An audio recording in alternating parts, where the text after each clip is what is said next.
So yeah.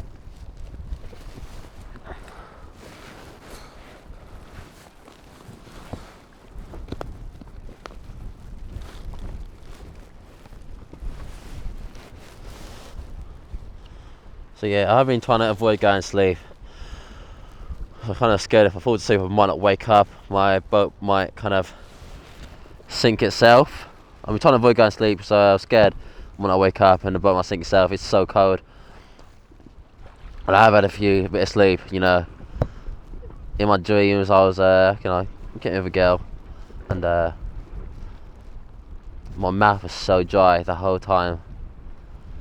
And it, that kind of reflects how I feel in the real world, where my mouth is very dry. Like all the seawater, the salt water, the lack of actual fresh water.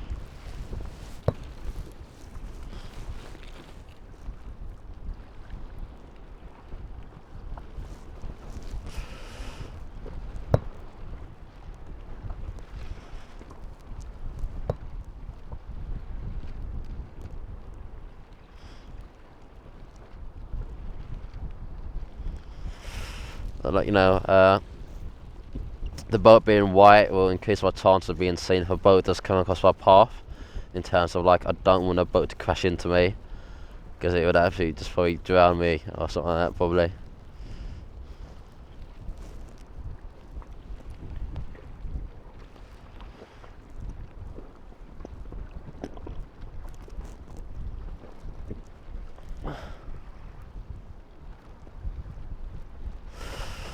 So yeah, staying warm at night is my #1 priority.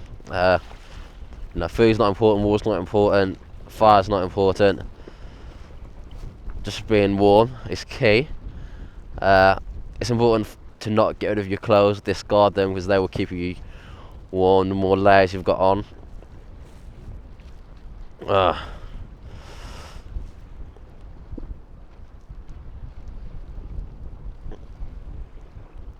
And I try to keep my face below the walls of this boat, as that kind of blocks out some of the wind. And I'm wearing my hood to stop the wind from hitting my face as well.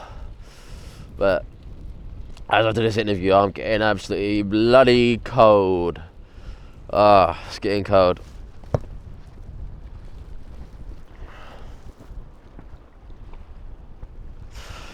Clothes are an important barrier between your body and the elements, so it's good to keep them all on.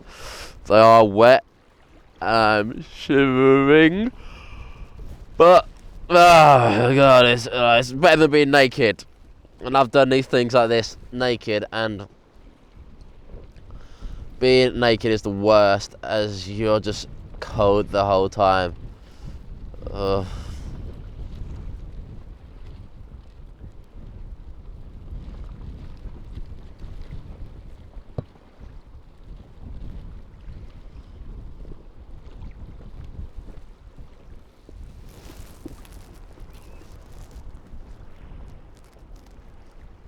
But the only shelter I really have is my clothes and a bit of plastic.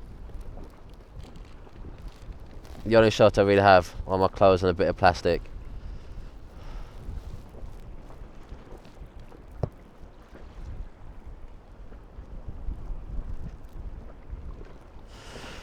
My heat loss areas, or my heat loss zones, really at the moment are like my feet and my face. So a lot of my heat is just dissipate. Sorry, it's getting cold. Dissipating from, and it is absolutely freezing out here.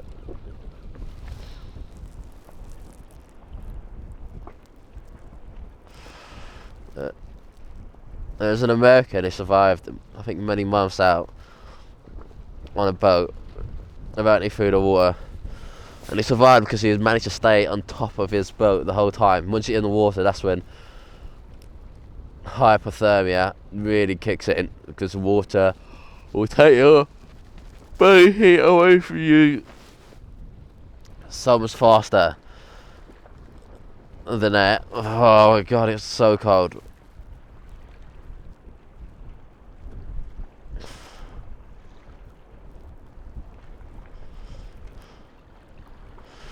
And you need to protect your heat loss areas, like, you know, your head, your groin, your chest, you know, your torso, your feet, your armpits. So I try to kind of curl myself into a ball like this, and just to keep a bit more warmth inside of me, rather than trying to sleep out with my legs straight. I try to curl into a more fetal position. See, that's the cold and tiredness hitting me hard. I don't have any gloves on, which means I'm losing a lot of heat from there. Yeah, I just want to get something between you and the outside elements, whether it's the clothes, it's the belt, it's anything.